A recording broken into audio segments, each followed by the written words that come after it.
When Montreal awoke on April 15, 1912, incredible news was waiting. On the Titanic was Charles Melville Hayes, president of the Grand Trunk Railway, one of Canada's most important railway companies.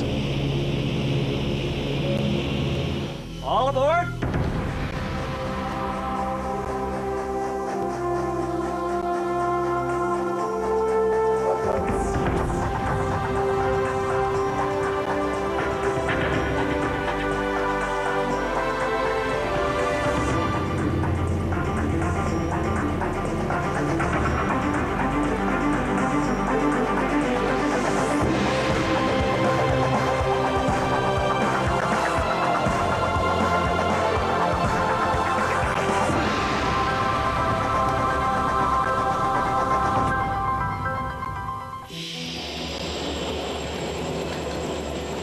With 24,600 kilometers of track from sea to sea, the Canadian National Railway is the most extensive rail network in Canada and a familiar element of the Canadian landscape.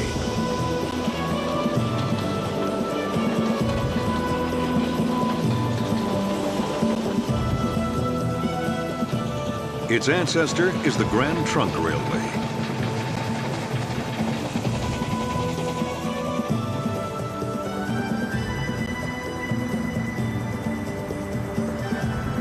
In 1923, the Canadian government took over the company's operations, creating the first national railway.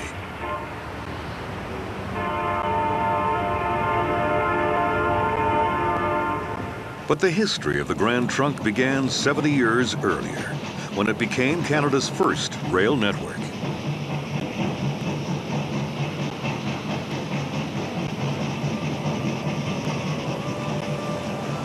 It's a checkered history, full of passion and unexpected twists.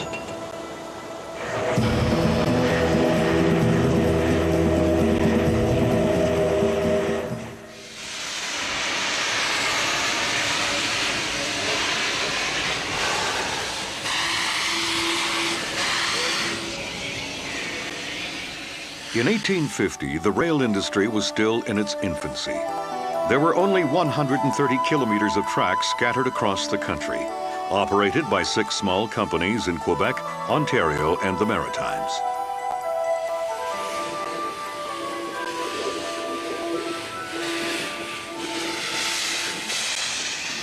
To stimulate investments in the industry, the government offered to contribute half the construction costs to any company that, with its tracks alone, exceeded the 120-kilometer mark.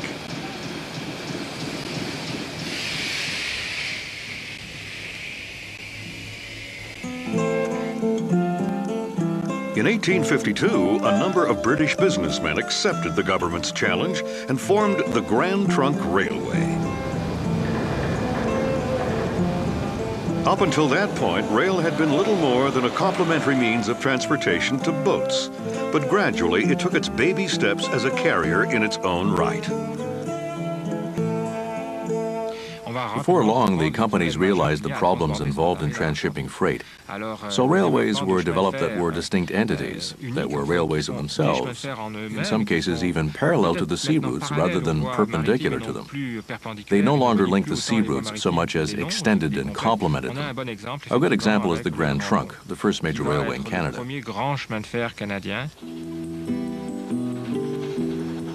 The entire world stretched before the eyes of these visionaries. To achieve their dream, they would build the most important railway network the country had ever seen. Its name would be the Grand Trunk Railway. Like a sturdy tree trunk supporting a myriad of branches, the network would operate a main line from which secondary lines branched out.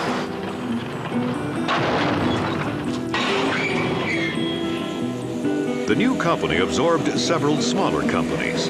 First, the Montreal and Lachine Railroad, Montreal's first railway. Then the St. Lawrence and Atlantic, and its American cousin, the Atlantic and St. Lawrence. The aim of the Grand Trunk Railway was to gain a foothold in the American market. Management believed that was the key to profitability. One of the Grand Trunk's lines led to the port of Portland, Maine, which, unlike Canadian ports, was ice-free year-round.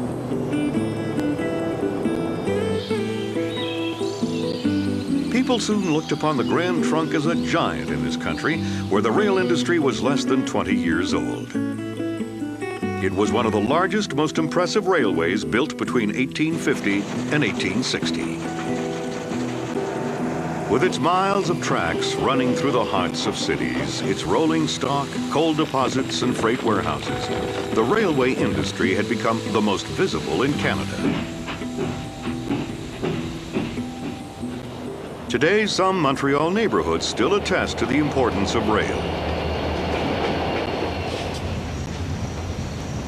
In 1854, the Grand Trunk Railway built shops covering an area of more than 30 acres in the small neighborhood of Point St. Charles. Today, the shops of the French giant GEC Alstom are located in the same spot. Every day as the sun rose, 3,000 workers streamed into the high brick buildings. Thick white smoke already escaped from the smokestacks.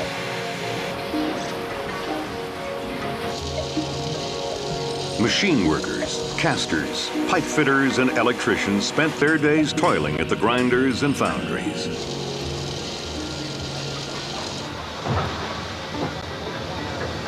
The Point had become the steam zone. 4 years after its creation, the Grand Trunk inaugurated its Montreal-Toronto line. 120 years later, Canadian National's ultra-swift turbo would run on this very same line, traveling from Montreal to Toronto in just over 3 hours. It took the Grand Trunk train a full day to cover the distance. Nonetheless, at the same time, even that seemed phenomenal because the same journey by horse carriage took a whole week.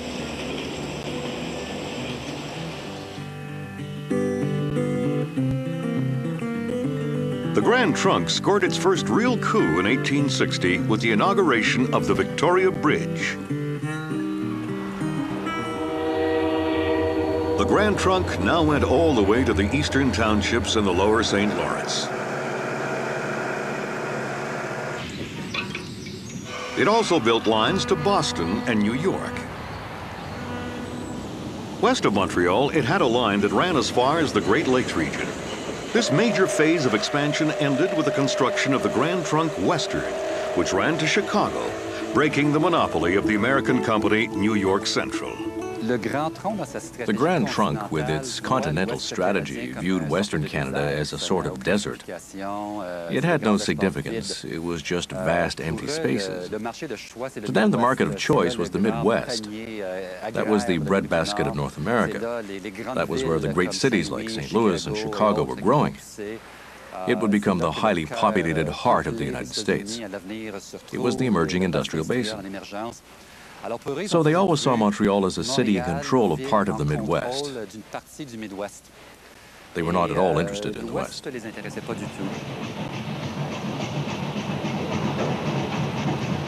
While the Grand Trunk Railway continued to woo the United States, the government-owned Intercolonial was built, linking the Maritimes to the rest of Canada. Gradually, the country developed in another direction, towards Western Canada.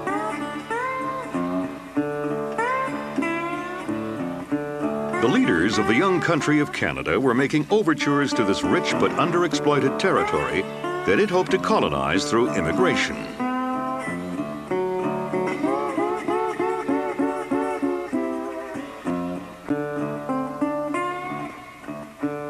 But first, if they wanted to pique its interest, they had to be able to get there, and that would require a railway. In 1880, the government of Canada invited the Grand Trunk to build the Transcontinental. The company, still eyeing the United States, proposed a route that ran along the American border, a route that served its own interests.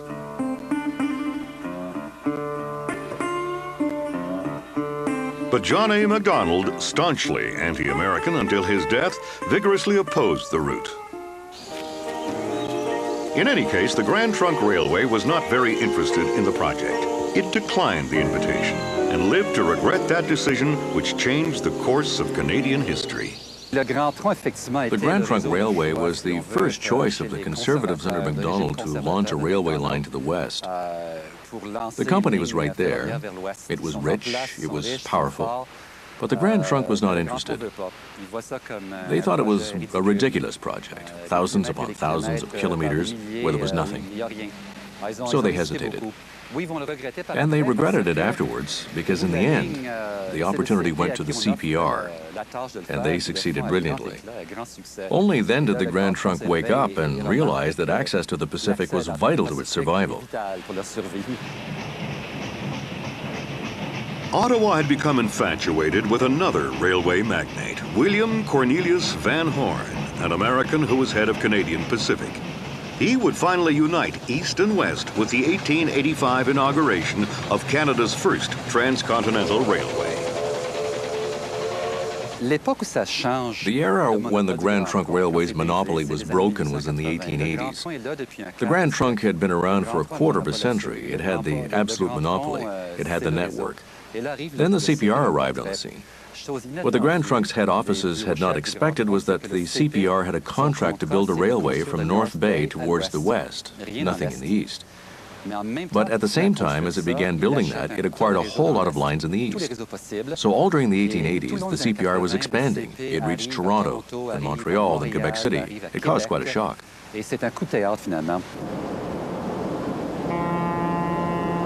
Within 6 or 7 years, Van Horn had built grain silos in the port of Montreal, as well as the magnificent Windsor Station. The CPR also built locomotive works that operated at full capacity. The Grand Trunk was caught unawares. Suddenly, the race was on. But who could keep pace with the American eagle, William Cornelius Van Horn? The Grand Trunk's British Board of Directors wanted a strong hand to oversee the company's turnaround and meet the CPR's challenge. The man who took on the task was another American eagle, Charles Melville Hayes.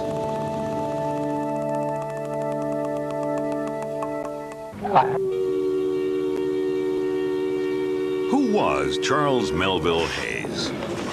He took over the helm of the Grand Trunk in 1896, the year Sir Wilfrid Laurier became Prime Minister of Canada. Born in Rock Island, Illinois, Hayes learned the ropes at the Wabash Railway. Among the accomplishments of this railway, the most powerful east of the Mississippi, was this suspended bridge over the Niagara River gorges. Millionaire J.P. Morgan heartily recommended Hayes' candidacy for the position of general manager. That was significant support, for he was president of the International Mercantile Marine Company, which would later control the White Star Line, owner of the Titanic. Hayes arrived at the helm of a poorly managed company. All decisions were made in London by administrators who knew nothing about Canada, and business ground to a halt every day at tea time. Hayes imposed an American-style management. Canadian railroads had had great success hiring Americans because the Canadian Pacific Railroad had hired William Cornelius Van Horn to come and manage their railroad.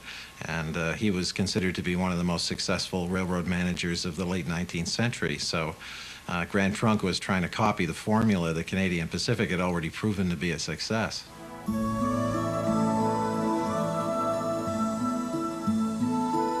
Hayes settled in Montreal with his beloved wife, Clara.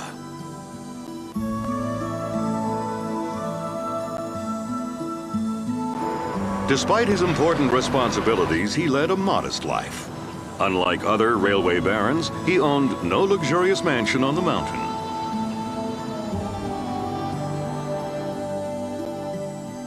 At the time of his death in 1912, Charles and Clara were living at number 27 Ontario Avenue. Roosevelt's famous motto, "Speak softly but carry a big stick," could have been Hayes' own. He had few interests in life beside the railway. He closely monitored the entire operation. If a train arrived late, he wanted to know why. In the words of a close colleague, Hayes was good at seeing and understanding two things at once. That explains why he could never do anything but what he asked us to do. Often when he was traveling by train, he would speak to the engineer of the train operating the engine that he had ridden behind.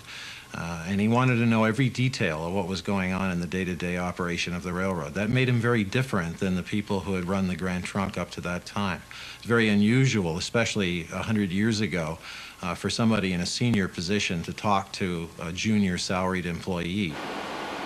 Hayes quickly took matters in hand. He had several lines rebuilt. With 4,825 kilometers of tracks, the company was now solidly established in Quebec, Ontario, and the United States. Hayes had become a highly respected businessman. Among his friends was Prime Minister Wilfrid Laurier. But success and esteem did not satisfy him. His main rival, Van Horn, was quickly gaining ground. From his offices in the grandiose Windsor Station located in Dominion Square in the heart of Montreal, this other American was managing his company brilliantly.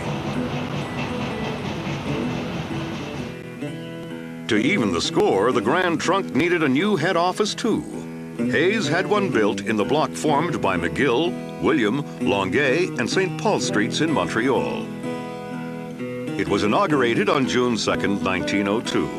Journalists described the building as palatial, but as luck would have it, these laudatory articles were bumped to page 3 of the newspapers by the end of the Boer War.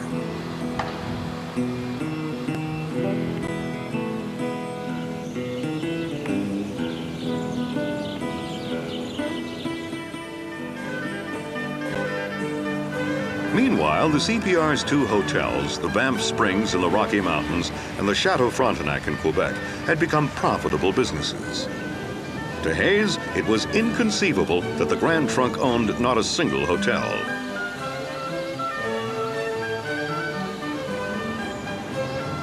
He thought the city of Ottawa should have a luxury hotel too.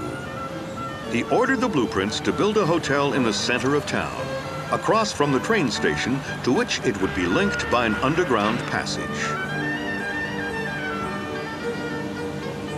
Every time I've been to Ottawa, I've thought that the approach to the city should be a more impressive one which would welcome people to our nation's capital.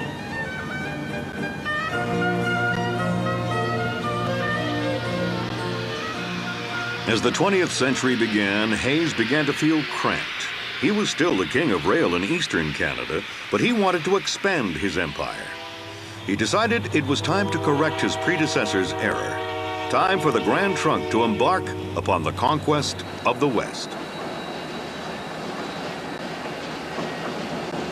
The CPR's Transcontinental Railway had been built under the auspices of John A. Macdonald's Conservatives. Liberal Prime Minister Wilfrid Laurier did not want to be outdone. He too wanted a coast-to-coast railway.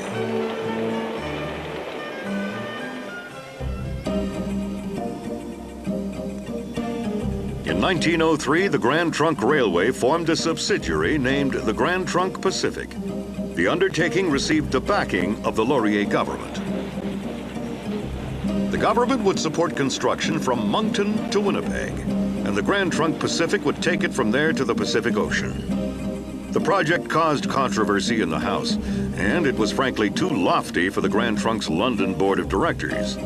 They almost backed out again, but Hayes argued his point skillfully and gave them no alternative. The question is not what will happen to you if you agree to the project, but rather what will happen to you if you do not. Hayes was not one to do things by halves. In his usual manner, he embarked headlong on the construction of the Transcontinental in 1905. He closely followed the railway's progress and monitored the efforts of the 21,000 workers. He had chosen a route that went through the southern part of the prairies, between the CPR's line and that of the Canadian Northern, another company that hoped to conquer the West. Hayes wanted to beat these 2 companies on all fronts. It is generally admitted that we will build the best railway. Nothing that has yet been accomplished in Canada will be comparable. Hayes claimed that the Grand Trunk's first-class passenger service would be such that the CPR would be unable to match it. Hayes would push the game of one-upmanship even further, provoking his great rival, the CPR's William Cornelius Van Horn. Van Horn had built a sumptuous private car that he used as an office and lounge. He named it the Saskatchewan.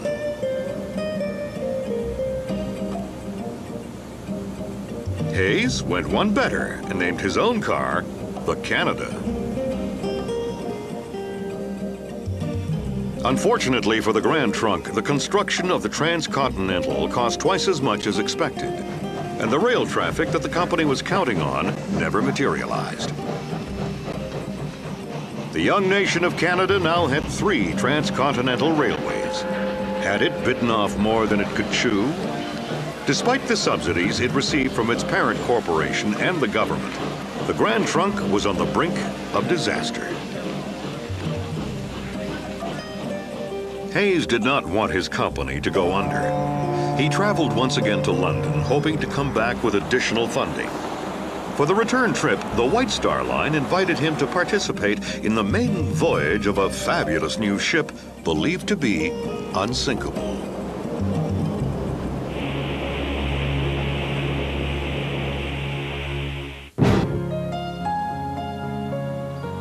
They say I always bring sunshine. Clara is very well, and I've been feeling much better. My dyspepsia is practically all gone. Hayes wrote that letter on April 1st, 1912, after he had been in London for just over a month. The light-hearted tone of his letter encouraged his colleagues back in Montreal. The feeling in the company's McGill Street offices was that discussions with the London directors had gone well. Hayes was due to leave London in 10 days. On all the Grand Trunk's lines, operations continued normally.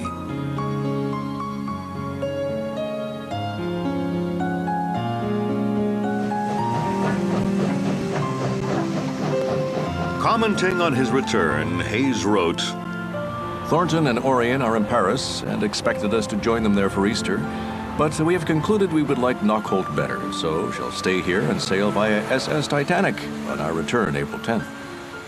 There are several reasons why he was returning to Canada in April of 1912. One was that he wanted to attend the opening of the Chateau Laurier Hotel in Ottawa, which was scheduled to open on May 1st, and Titanic was sailing from Southampton on April 10th. It was scheduled to arrive in New York on April 16th. So he wanted to be back in the United States so that he could then take his private car and the railroad back to Montreal and then attend the opening of the Chateau Laurier. His daughter Louise was pregnant, and she was having a difficult pregnancy, and he wanted to return to America in order to be with her. We also believe that he was studying, because the Grand Trunk was involved in building a lot of luxury hotels across Canada. We think that he was also interested in checking out the facilities, the passenger facilities, the furniture on board Titanic.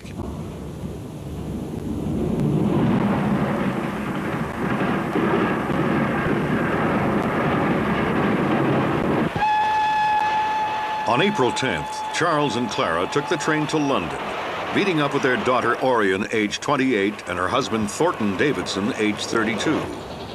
The other members of the entourage were Hayes' personal secretary, Vivian Payne, and Clara's maid.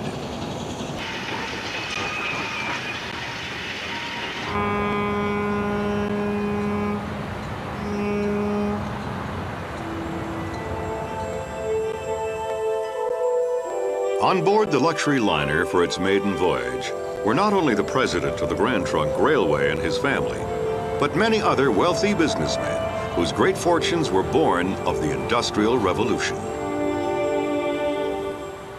He knew J. Bruce Ismay, who was chairman of the White Star Line, which owned the Titanic. In fact, the White Star Line was actually owned by a company called International Mercantile Marine, which was owned by an American millionaire named J. Pierpont Morgan.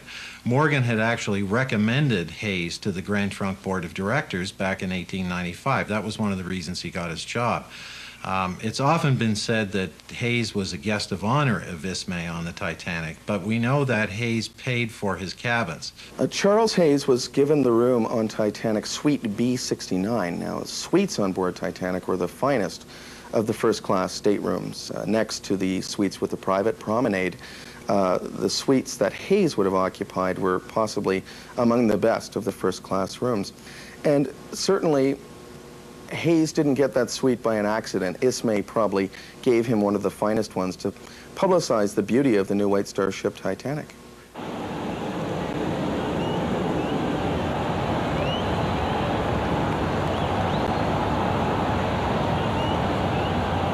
The Titanic, hailed as unsinkable, a masterpiece of ship design, left the port amid great cheers of joy. On the ship's decks, white handkerchiefs fluttered like a flight of doves carrying emotionally charged farewells. The ship of dreams set off, weighted down by the glittering jewels and robes of the grand society gathered on its upper decks, and by the hopes of the thousands of Irish immigrants crammed into its belly.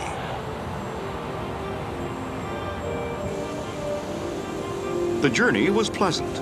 Charles and Clara Hayes attended the lavish receptions and participated in the various activities, rubbing shoulders with other members of the aristocracy. Every evening, they ascended this great staircase which sparkled with the rubies and diamonds of the distinguished passengers. In the great first-class dining hall, like that of the second class, the Titanic's remarkable stability almost made the passengers forget they were sailing in the middle of the North Atlantic. Hayes was no doubt preoccupied by the performance of the Grand Trunk Pacific and the lead the CPR appeared to be gaining. It appears that during the voyage, Hayes and Bruce Ismay had discussions on how they might pool their efforts to take advantage of the immigration boom, up till then almost entirely controlled by the CPR. The White Star Line would encourage potential colonists to head for Canada and the areas developed by the Grand Trunk. And in return, the railway would encourage its clientele to travel aboard White Star ships.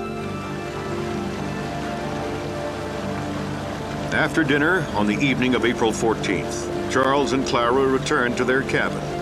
Earlier that evening, conversation had touched upon the incredible speed the Titanic had reached. At this rate, they would be back in New York sooner than expected. Hayes was overheard having a conversation with some of the other people at his table where he talked about the fact that the steamship companies of the North Atlantic were so busy building these fast, luxurious ships that they were ignoring safety. And he predicted that there might be this terrible disaster that might occur because they were so busy ignoring some of the safety factors that they should have been thinking about. That was the night of April 14th, 1912, and at 11:40 p.m. that evening, Titanic collided with the iceberg. A few moments later, the great ship shuddered to a halt. Wild rumors spread quickly. An iceberg had damaged its hull. The captain himself, Edward J. Smith, confirmed the rumor. He ordered all women and children to leave the ship aboard lifeboats. Hayes and his son-in-law helped Clara and Orion take their place in lifeboat number 3.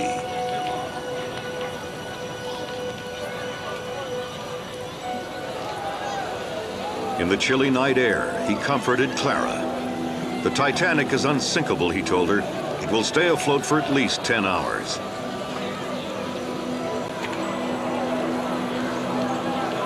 Clara and her daughter watched as the ship of dreams disappeared into the night.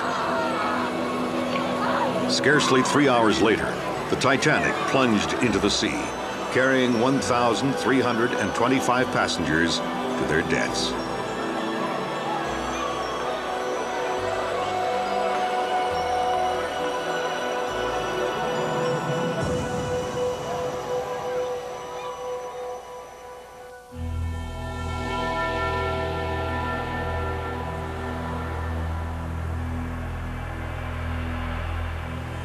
The steamship Carpathia rescued Clara Hayes in lifeboat number 3. She quickly wired her husband's company where his colleagues were awaiting his return, hoping to hear some good news. Hayes may have simply chosen to stay on board Titanic. Few survivors remember what Hayes did in the last moments of the tragedy or as the lifeboats were being full. nobody really knows. There's no evidence that Hayes realized how serious it was until the very end, and there just aren't that many witnesses left who were alive and talked to Hayes. The last we know about Hayes was when he was putting the female members of his party into a lifeboat. Of the 6 members of the Hayes party, the 3 women survived, the 3 men died. And Hayes was seen putting his wife and his daughter into a lifeboat. He then stood back on the deck, and we don't know what Hayes did specifically after that point. We know that he realized that he was going to be in the water, and he realized the water was very cold, because when they found his body on April 26th, he had put on extra layers of clothing, and in fact was wearing 3 pairs of gloves. But the extra clothing was not enough to keep him alive. On April 25th, 1912, the entire Grand Trunk Railway ceased operating for 5 minutes to pay its respects to the memory of its president.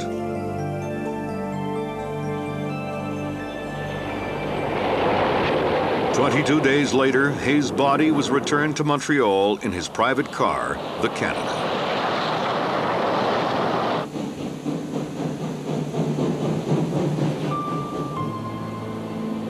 Charles Melville Hayes is buried in the Mount Royal Cemetery in Montreal. His tombstone has the following inscription: "We are a different people. We are a better people, because this man worked and loved and died." Clara Hayes would live to the venerable age of 96. She refused to take legal action against the White Star Line. When one is a guest, one does not sue one's host. Hayes' death cast the entire rail industry into mourning. Hayes did not develop leadership within the company that was prepared to take over.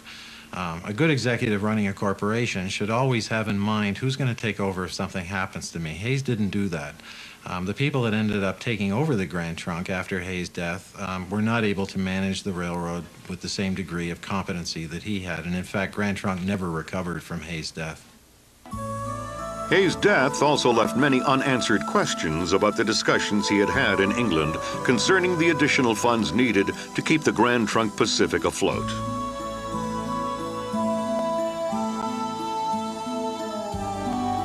Three years later, it was the CPR's turn to grieve. William Cornelius Van Horn, general manager, train enthusiast, amateur painter, and eternal rival of Charles Melville Hayes, headed for his final resting place on board his private car.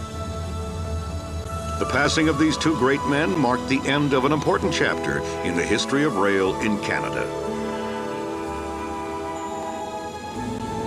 Their legacy? 2 great railway companies whose paths still cross today.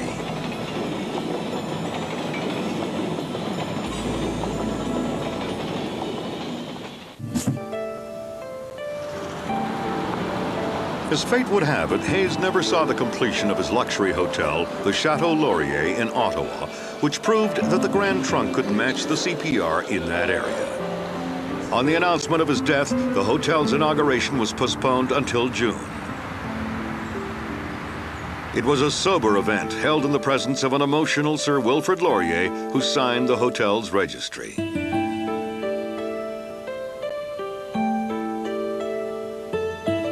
It is said that when the Prime Minister caught a glimpse of the bust of himself that Hayes had ordered for the hotel lobby, he flew into a rage. He complained that the sculpture's nose was inelegant.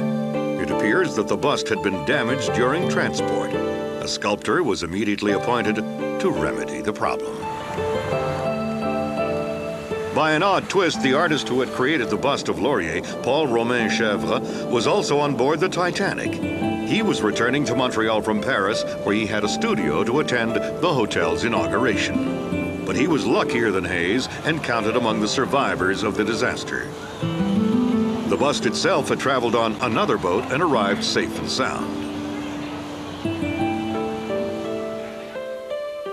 Hayes never got the chance to see the completion of another of his great dreams, the Grand Trunk Pacific Railway. 2 years after his death, the railway reached the Pacific Ocean, opening the path to the lucrative Asian markets.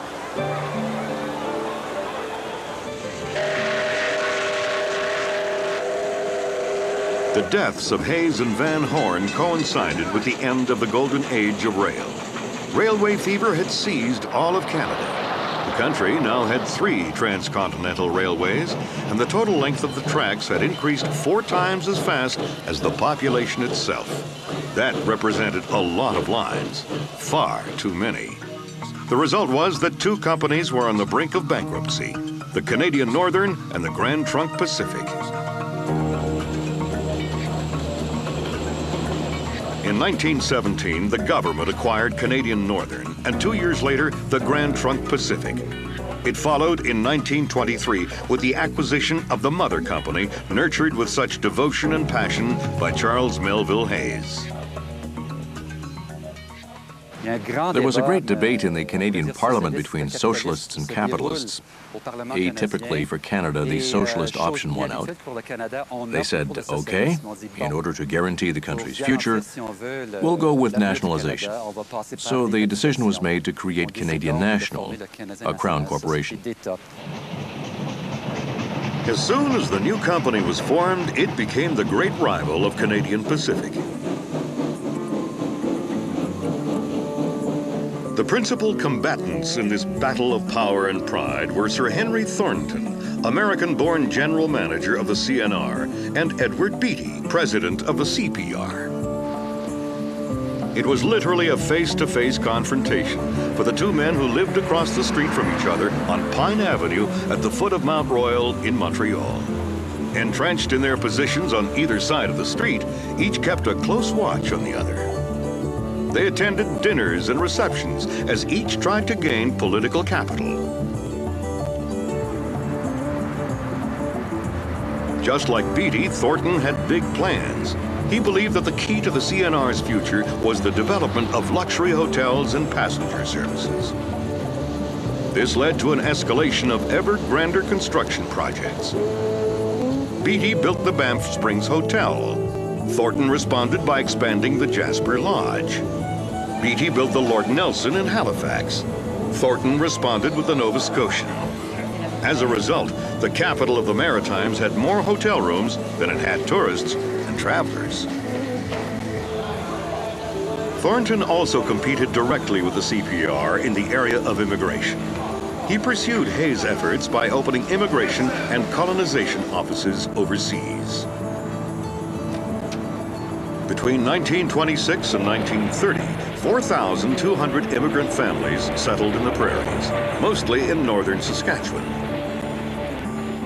Beatty did not appreciate the CNR's aggressiveness and accused the company of unfair competition. In Canada, the railways were a serious matter and had always been a major election issue.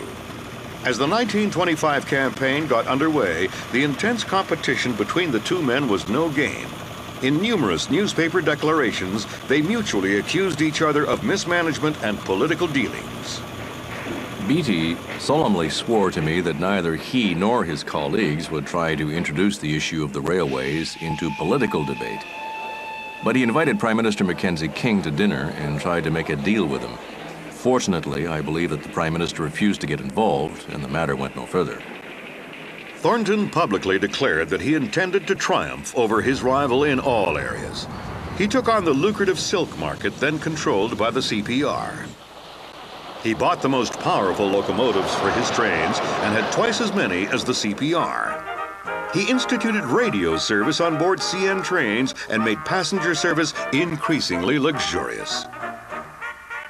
In 1928, Thornton believed victory was his when he introduced the first diesel engine in North America, 1 year before the Americans. By the spring of 1929, it seemed Thornton had reached the height of glory. The company's revenues had increased, but there was a price to pay for this extravagant rivalry. The CNR's debts had tripled. Who was responsible?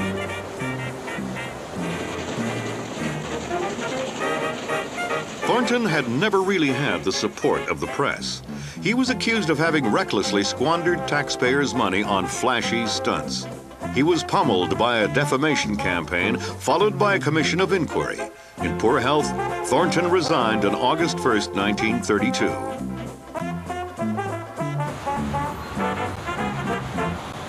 Before departing, he went to the basement of the CNR's headquarters and burned his personal papers.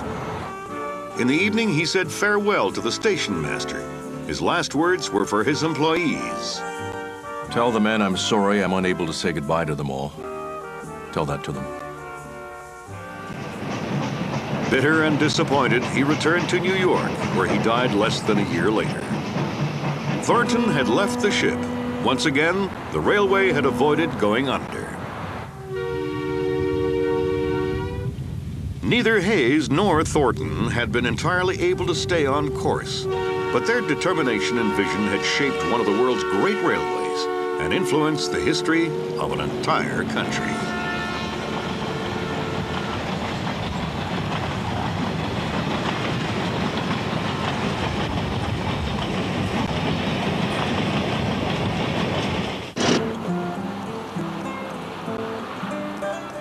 Never before in the history of rail has a transportation company accomplished as much as the Grand Trunk Railway under the direction of Charles Melville Hayes.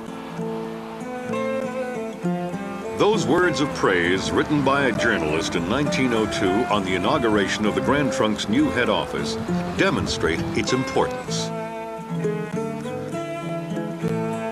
The Grand Trunk, today hidden under the cloak of the Canadian National Railway, spanned 2 centuries and left a great legacy.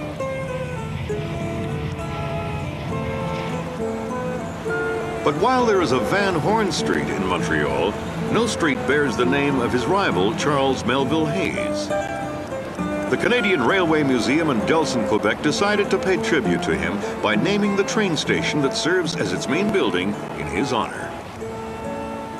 Well, Hayes was a businessman, and as it turns out, not a very good businessman. The Grand Trunk Railway eventually went bankrupt because of decisions that Hayes had been involved in. Landmarks like the Victoria Bridge and the grain elevator built by the Grand Trunk by the Lachine Canal in 1905 attest to the importance of this railway in the Montreal economy. For many years, the Grand Trunk was the principal means of freight transportation and distribution.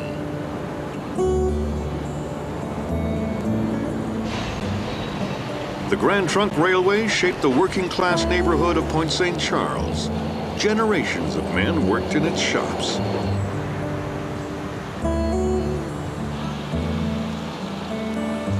Among them was Yves Saint-Hilaire's grandfather, who worked there as a carpenter until his retirement.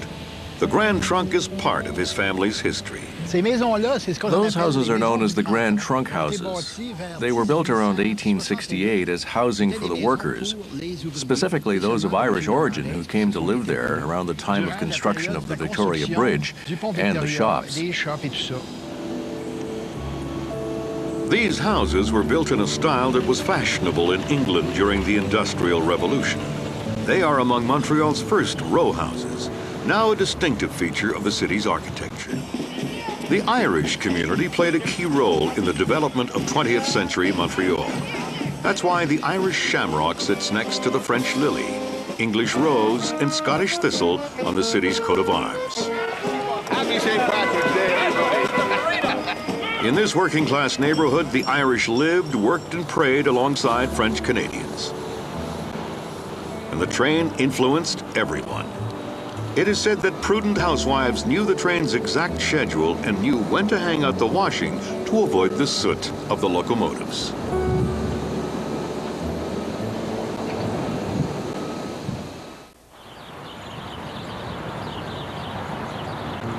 In Toronto, the CN Tower is a familiar landmark. It symbolizes another major turning point in the railway's history.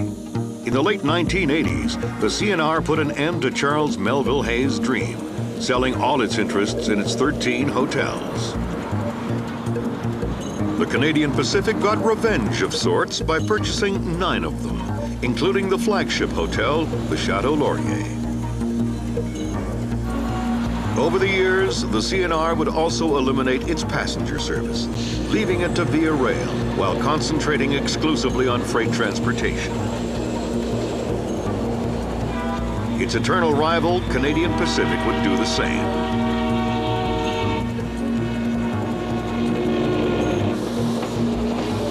The CNR had not had its last word. In the 1930s, with the rail industry hard hit by the Depression and facing increased competition from the automobile, the CNR entered the era of aviation. In 1937, it acquired a major airline, Trans-Canada Airlines, today Air Canada.